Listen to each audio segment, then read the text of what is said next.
جب ہم صحیح معنوں میں مسلمان ہوتے تھے تو اس زمانے کا ایک واقعہ سن لیجئے. آج کل تو بڑا عجیب لگے گا. اس زمانے میں ہم حاجت مند کی مدد کرتے تھے اور آج ہم حاجت مند کی کمزوری کا فائدہ اٹھاتے ہیں. ایک صاحب تھے، ان کے دوست بھی تھے، زندگی گزر رہی تھی. دوست کا انتقال پہلے ہو گیا. دوست کے انتقال کے بعد انہوں نے 40 سال تک زندہ رہے اور اپنے دوست کی اہلیہ اور بچوں کا پورا خیال کیا. بچوں کی شادیاں دوست کی ایسی کی جیسے اپنے بچوں کی کرتے کہ میرے دوست کا انتقال ہو گیا تو 40 سال تک زندہ رہے اور خیال کرتے رہے. یہاں تک کہ اس بیوہ کا بھی خیال رکھا، ان کی بیٹیاں بھی تھیں ان کا بھی خیال رکھا، اور ہر بیٹی کو اسی طریقے سے بیایا جس طرح اپنی بیٹی کو. آج کل کیا ہوتا ہے ہمارے معاشرے میں، سگے بھائی بھی 2-3 ہونا 4، ایک بھائی کا انتقال ہو جائے، سارے چاہے غریب ہیں چاہے سارے امیر ہیں، کروڑ پتی ہیں، اب جس جوان کا انتقال ہو گیا اس کے بچے ذلیل و رسوا ہمارے ہی خاندان میں ہوتے ہیں. ہم خود ہی کرتے ہیں، کسی دور کی بات نہیں ہے. کوئی دینا بھی چاہے تو زکوٰۃ دیتا ہے.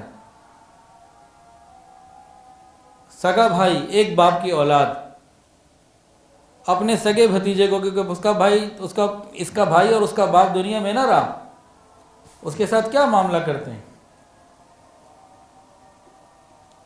یا تو ویسے چھوڑ دیتے ہیں، مدد کرتے ہیں تو زکوٰۃ دیتے ہیں. اور بعض تو ایسے بھی خبیث آ چکے ہیں جو باقاعدہ اپنی بھابھی سے عزت کے بدلے میں کام کرتے ہیں، مجبوریوں کا فائدہ اٹھاتے ہیں. پتہ نہیں کہاں تک ہم چلے گئے ہیں. دیکھیں، ہم کسی کی اگر مدد کریں بھی صحیح تو دنیا ہی کی مدد کر سکتے ہیں، قیامت کے دن کی گارنٹی کو دے سکتا ہے. ہم کیا کر سکتے ہیں؟ ہم فقط اتنا اختیار رکھتے ہیں کہ دنیا میں کسی کی مدد کر دیں.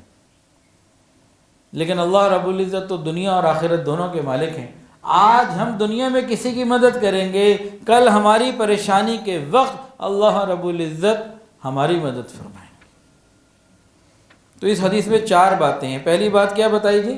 جو بندہ کسی مسلمان کی دنیا کی مصیبت کو دور کرے گا، اللہ قیامت کی کوئی پریشانی اس سے دور کریں گے. دوسری بات فرمایا اگر کوئی دنیا کی کسی مشکل میں کسی کی مدد کرے گا، کوئی مشکل میں گرفتار ہو، تنگی کے حالات میں ہو، اس کے لیے جس نے تنگی سے آسانی پیدا کر دی، اللہ تعالیٰ دنیا اور آخرت کی آسانیاں اسے دے گا. اس پہلے میں صرف آخرت کی بات تھی، اب دونوں باتیں آ گئیں.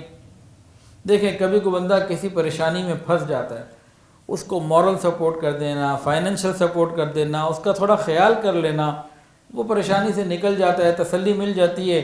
اللہ دنیا اور آخرت میں اس بندے کے لیے آسانیاں پیدا کرتے ہیں. اور تیسری بات ارشاد فرمائی، جو شخص کسی مسلمان کی دنیا میں ستر پوشی کرے گا، عیبوں کو چھپائے گا، اللہ رب العزت آخرت میں اس کے عیبوں کو چھپائیں گے. یہ ڈیل ہے، 1 to 1 ڈیل ہو رہی ہے، جیسی کرنی ویسی بھرنی. ہم دنیا میں لوگوں کے عیبوں کو چھپائیں، اللہ قیامت کے دن ہمارے عیبوں کو چھپائیں گے. اور چوتھی بات تو بڑی عجیب فرمایا، اللہ تعالیٰ بندے کی مدد میں اس وقت تک لگا رہتا ہے جب تک بندہ اپنے بھائی کی مدد کرتا رہتا ہے. ہم سب چاہتے ہیں اللہ تعالیٰ ہماری مدد کرے، چاہتے ہیں کہ نہیں چاہتے ہیں؟ ہم یہ چاہتے ہیں نا کہ اللہ تعالیٰ ہماری مدد کریں، ہم اپنے بھائی کی مدد کریں، اللہ ہماری مدد کرے. مزید نصیحتیں نبی علیہ السلام نے ارشاد فرمائی. ابو داؤد کی روایت ہے، باب الاقالہ، فرمایا کہ جس شخص نے کسی مسلمان سے اقالہ کر لیا، قیامت کے دن اللہ تعالیٰ اس کی لغزشوں کو واپس لے لیں گے. اقالہ کرنا کیا ہوتا ہے؟ دکاندار نے چیز سیل کی، کسٹمر گھر لے کے چلا گیا، پھر اس کے دل میں آیا کہ مجھے واپس کرنی چاہیے، وجہ کوئی بھی ہو. وہ واپس آتا ہے، جناب یہ واپس لے لیجئے، اور آپ نے اس کو پیسے دے دیے، دکاندار نے اس کو پیسے دے دیے. اس نے چیز واپس کی، اللہ گناہ واپس لے لیتے ہیں، گناہ معاف فرما دیتے ہیں. اب کتنے دکاندار ہیں لکھ کے لگا ہوتا ہے جی ہرگز واپس نہیں لیں گے، بیچا ہوا واپس نہیں ہوگا، یا کچھ کہتے ہیں جی 3 دن کے اندر ہو جائے گا، کچھ کہتے ہیں 7 دن کے اندر ہو جائے گا. سب نے اپنے اپنے اصول بنائے ہوئے ہیں. لیکن شریعت کتنی خوبصورت ہے کہ شریعت نے دکانداروں کے لیے گناہوں کی معافی کا آسان راستہ کھول دیا کہ تم بیچی ہوئی چیز واپس لے لو، اللہ تمہارے گناہ واپس لے لے. کتنی بڑی سعادت ہے اگر کوئی ایسا کر لے کہ قیامت کے دن ہمارے گناہ مٹ جائیں. تو دکانداروں کو اپنے گناہوں کی فکر کرنی چاہیے اور اس عادت کو اپنانا چاہیے۔ یہ خیر خواہی کا دین ہے۔ نبی علیہ السلام نے ارشاد فرمایا مسلمان کا بھائی ہوتا ہے، وہ اس پر ظلم نہیں کرتا، نہ اس کو کسی کے حوالے کرتا ہے کہ کوئی اس کے ساتھ برا کرے۔ اور حدیث میں آتا ہے، فرمایا جو شخص اپنے مسلمان بھائی کی حاجت پوری کرنے میں لگا رہتا ہے، اللہ تعالیٰ اس کی حاجت پوری کرنے میں لگے رہتے ہیں۔ آپ لوگوں کے کام آئیں، لوگوں کی مدد کریں اور لگے رہیں، اللہ ہماری مدد کرتے رہیں گے۔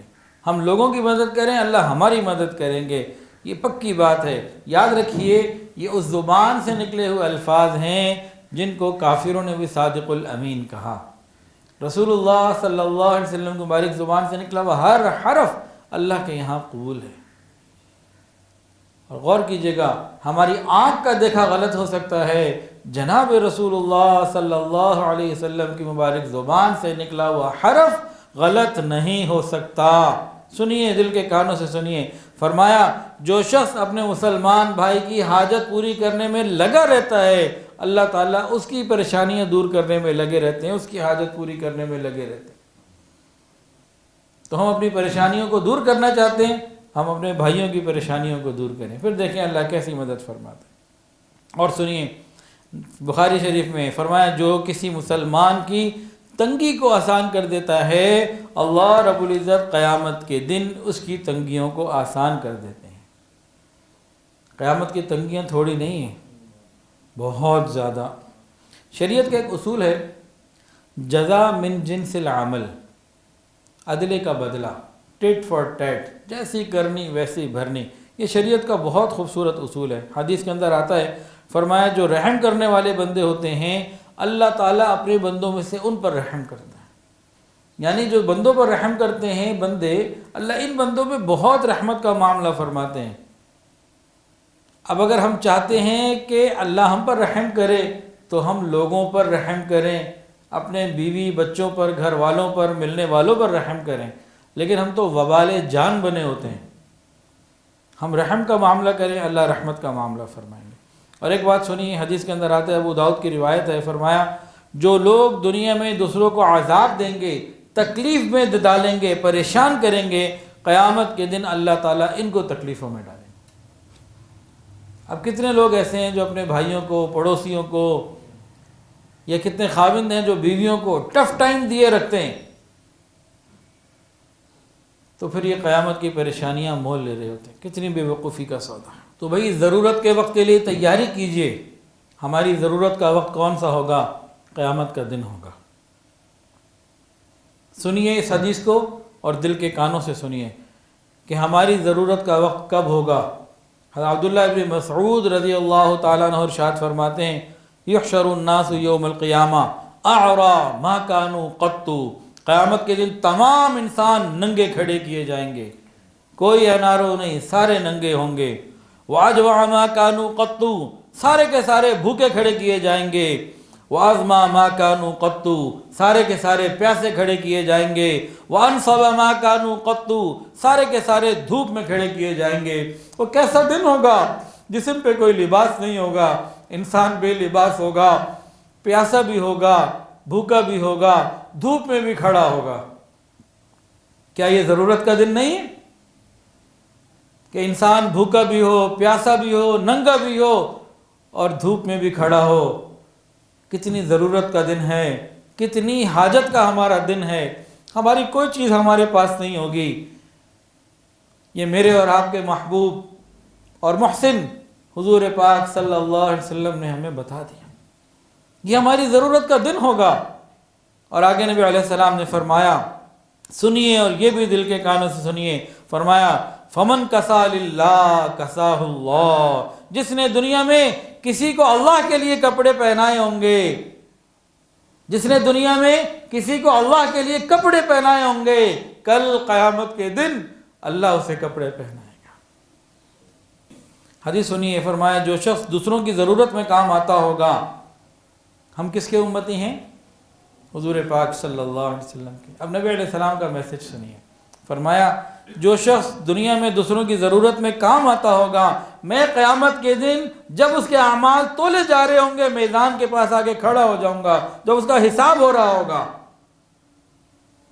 میں تو کھڑا ہو جاؤں گا آ کے، اگر اس کی نیکیاں زیادہ ہو گئیں تھرو ہو گیا بہت اچھا، اور اگر وہ کہیں پھنس گیا، یہ چونکہ میرے امتیوں کی مدد کرتا تھا میں اس کی شفاعت کروں گا۔ قیامت کے دن جب اعمال تولے جائیں گے نا تو یہ معاملہ ہونا ہے۔ جو دنیا میں دوسروں کی ضرورت کا خیال کر کے مدد کرتا ہوگا، قیامت کے دن نبی علیہ السلام فرماتے ہیں کہ میدان میں کھڑا ہوں گا، اگر تو یہ اپنے اعمال سے کلیئر کر گیا، نکل گیا تو بہت اچھا ہے، سبحان اللہ، نہ نکلا تو میں محمد صلی اللہ علیہ وسلم اپنے اس امتی کی مدد کروں گا کہ یہ میرے دوسرے امتیوں کا خیال رکھتا تھا۔ کرتے ہیں کیا سمجھتے ہیں کہ ضرورت کے اس دن یہ زنا کرنا، یہ تنہائیوں کی خرابیاں اور یہ موبائل اور انٹرنیٹ کا غلط استعمال، یہ قیامت کے دن ہمیں کوئی عزتیں دے گا؟ یہ ذلیل و رسوا کر کے رکھ دے گا۔ وہاں حدیث میں تو یہ کہ تم اس کو کپڑے پہناؤ، اللہ تمہیں کپڑے پہنائے گا۔ کپڑے اتروانے والے کے لیے تو وہ ذلت ہے قیامت کے دن کہ آج اگر ان کو یقین آ جائے تو توبہ کر لیں۔ آج بہت آسان ہے کسی کو پٹا کے کسی بھی طریقے سے یا کسی کی مجبوری کا فائدہ اٹھا کے اس کو بے لباس کر دیا جائے، لیکن قیامت کے دن کی ذلتیں اٹھانی پڑیں گی۔ ویڈیو کے نیچے سبسکرائب کے بٹن پہ کلک کریں، بیل کے آئیکن پہ کلک کیجئے تاکہ ہر نئی ویڈیو کی نوٹیفیکیشن آپ کو مل جائے۔